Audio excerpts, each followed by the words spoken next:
જય સિયારામ, જય શ્રી કૃષ્ણ બધાને. કેમ છો બધાય મજામાં?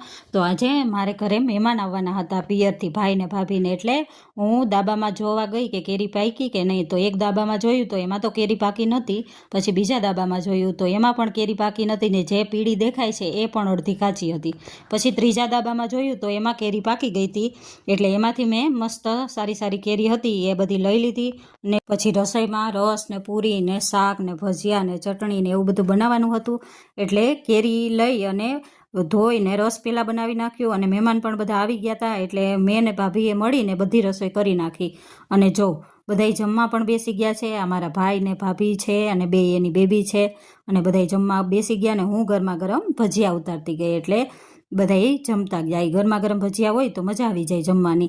અને મારે ને મમ્મીને તો આજે 11 હતી. એટલે અમે બે 11 રહ્યા હતા. એટલે પપ્પા મનોજ ને બાકી બધાય જમવા બેસી ગયા હતા.